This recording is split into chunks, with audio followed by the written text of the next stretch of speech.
మీ మోకాల నొప్పులకు ఎటువంటి సర్జరీ లేకుండా ఎపియాన్ పెయిన్ క్లినిక్ అందిస్తున్న అత్యాధునిక చికిత్స. బ్రేక్ఫాస్ట్ ఏంటుంటుంది సార్ మీది మామూలుగా? నేను బ్రేక్ఫాస్ట్ మామూలుగా ఓన్లీ ఫ్రూట్స్ అండి. ఫ్రూట్స్ అంటే పప్పాయి, దానిమ్మ, యాపిల్, సీజనల్ ఫ్రూట్స్. సీతాఫలాలు దొరికినప్పుడు సీతాఫలాలు, కమలాఫలాలు దొరికినప్పుడు కమలాఫలాలు, నారింజకాయలు దొరికినప్పుడు నారింజకాయలు, మామిడికాయలు దొరికినప్పుడు మామిడికాయలు.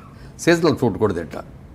ఒక సీజనల్ ఫ్రూట్, తర్వాత నట్స్, పప్పు, డ్రై ఫ్రూట్స్. అంతేనా? మీ దోశలు ఇడ్లీలు ఉండవు? ఒక గ్లాసు రాగి జావ తాగుతాం. అంతేకాని దోశలు ఇడ్లీలు అలాంటివి ఉండవు. ఫ్రూట్స్, డ్రై ఫ్రూట్స్, నట్స్, రాగి జావా బ్రేక్ఫాస్ట్. లంచ్ ఎన్ని గంటలకు చేస్తారు? లంచ్ మామూలుగా 2 o'clock అండి. లంచ్ ఎలా ఉంటుంది మీది? లంచ్ ఓన్లీ వెజిటేరియన్, అంటే ఓన్లీ కాదు, నాన్ వెజిటేరియన్. సండే డెఫినెట్గా నాన్ వెజిటేరియన్ తింటామండి. మధ్య మధ్యలో ఒకసారి అరసారి ఏదైనా పార్టీ వెళ్ళాలని అక్కడ తింటూ ఉంటాం.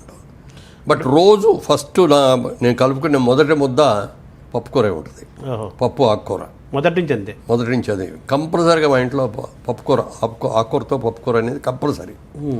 అది అయిన తర్వాత మామూలు కూర ఏదైనా ఉంటే అది తింటాను. అది అయిన తర్వాత నాన్ వెజ్ నాకర్లో తింటాను. నాన్ వెజ్ తగ్గించడం మొదలుపెట్టి ఎంతకాలం అయింది? అంటే ఎప్పుడు కూడా తక్కువేనండి, ఎక్కువ తినేవాడిని కాదు. మీ అమ్మగారు వాళ్ళు కూడా కొంచెం పూజలు అవి చేసేవారు. మా అమ్మగారు వాళ్ళు అసలు తినరు. మా అమ్మగారు తినరు, మా అక్కగారు తినరు, మా చెల్లెలు తినదు, మా అమ్మాయి తినదు. నాన్నగారికి విపరీతమైన ఇష్టం, ఆయన రోజు పెట్టాలి. ఇప్పుడు మా డాక్టర్ తినదు. వాళ్ళకి 2 పిల్లలు, అబ్బాయి అమ్మాయి, వాళ్ళు తినరు. మేము శుద్ధ బ్రాహ్మణం ఒక విధంగా చెప్పాలి. కమ్మ బ్రాహ్మణ. మన తిప్పనేని రామస్వామి చౌదరి గారు చెప్పాలంటే ఆయన భాషలో కమ్మ బ్రాహ్మణులు. సో మీరు వెజిటేరియన్ ఎక్కువే తింటారు, నాన్ వెజ్ కంపారిటివ్గా వెజిటేరియన్ ఎక్కువ. కంపారిటివ్. నైట్ టైం మాత్రం ఓన్లీ టిఫిన్. దోశ అయితే ఒక దోశ. ఆఫ్టర్ భోజనం లంచ్ తర్వాత ఏదైనా రెస్ట్ తీసుకుంటారా మధ్యాహ్నం? ఏమన్నా రెస్ట్ అంటే పడుకోనండి. పడుకొని ఏదో పేపర్లు చదువుకుంటాం.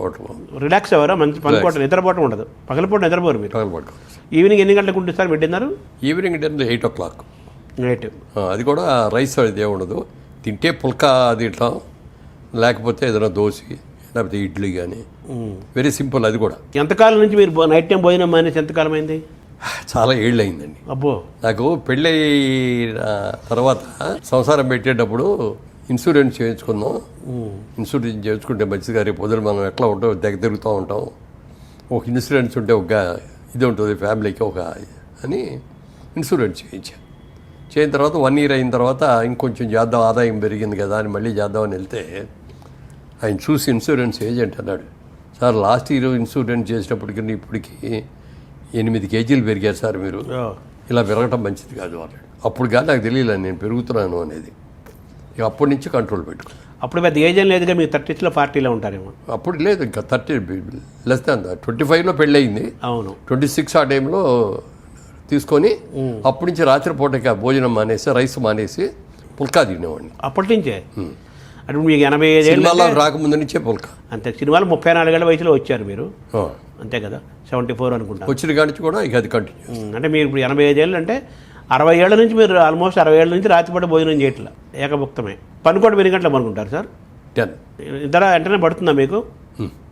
అది ఆరోగ్యం కొంచెం ఇది కూడా ఆరోగ్యమే. ఇప్పుడు కొద్దిగా మధ్య మధ్యలో మెలకు రావడం కొద్దిగా కిందే ఉంటుంది. అప్పుడు చూస్తే బెడ్ మీద చిన్న ఎక్సర్సైజ్ చేసేసి పడుకుంటే మళ్ళీ నిద్రపట్టి. అదే. పుస్తకాలు ఏం చదువుతారు? రీడింగ్ హ్యాబిట్, సంగీతం వింటాం? ఆల్మోస్ట్ లేదు. పుస్తకాలు ఇదివరకు చిన్నప్పుడు బాగా చదివేవాడిని, కానీ ఇప్పుడు చదువుతా అంటే నిద్ర వచ్చేస్తూ ఉంటుంది. మంచిదే కదా. సినిమాలు చూస్తుంటారా సార్? తర్వాత సినిమా ఇండస్ట్రీలో ఉన్నా కాబట్టి సినిమాలు చూడాలి. కొత్త సినిమాలు చూస్తున్నారా? లేటెస్ట్ సినిమాలు కూడా చూస్తారా? లేటెస్ట్ కూడా చూస్తాను. కొన్ని ఏమో థియేటర్కి వెళ్ళి చూస్తున్నాను, కొన్ని ఏమో ఎట్లా ఓటీటీలో రావటం లేదు, తర్వాత వస్తాయి కదా. ఏదైనా థియేటర్కి వెళ్ళి చూసి ఆ ఫీల్ వేరు కదా.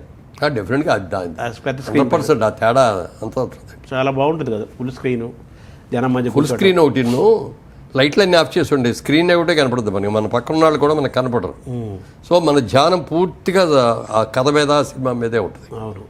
ఫోన్లు రావు. ఫోన్లు వచ్చినప్పుడు మనం సైలెంట్లో పెట్టుకుంటాం కూడా, డిస్టర్బెన్స్ ఉంటుంది. ఇంట్లో కూర్చొని చూస్తున్నాం అనుకోండి, పూర్ణంగా హలో అంటాం, ఇది మాట్లాడుతాం, మళ్ళీ పెట్టేస్తాం, మళ్ళీ చూస్తాం, మధ్యలో కొంచెం సీన్ ఎగిరిపోతాం. సరే, మీరు ఇన్ని చేస్తూ బిజినెస్ చేశారు, రియల్ ఎస్టేట్లో చాలా సక్సెస్, విల్లాస్ కట్టారు, అపార్ట్మెంట్స్ కట్టారు, చాలా చేశారు. తర్వాత మీ ఊర్లో మీ చాటపర్రులో మళ్ళీ పాత ఇల్లుని కూడా రెనోవేట్ చేసి మళ్ళీ అద్భుతంగా దాన్ని చేశారు. అది మా తాతగారి కట్టిన ఇల్లు అండి.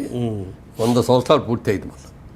మళ్ళీ 3 months క్రితం 100 సంవత్సరాలు పూర్తయిన తర్వాత దాన్ని అట్లాగే వదిలేస్తే పడిపోద్ది, కూలిపోయే స్టేజ్కి వచ్చేస్తుంది అనమాట. దీన్ని మళ్ళీ రివైవ్ చేయాలి. మనం ఇక్కడ పుట్టి పెరిగాం, ఇక్కడ పెరిగిన తర్వాత మనం ఇవాళ బాగున్నాం కదా, దాన్ని కూడా బాగుండేటట్టు చేయాలి కదా అని చెప్పి దాన్ని కంప్లీట్గా అదే స్ట్రక్చరు అదే ఇది మోడల్ ఏం మార్చలేదు, అప్గ్రేడ్ చేసాం అంతా.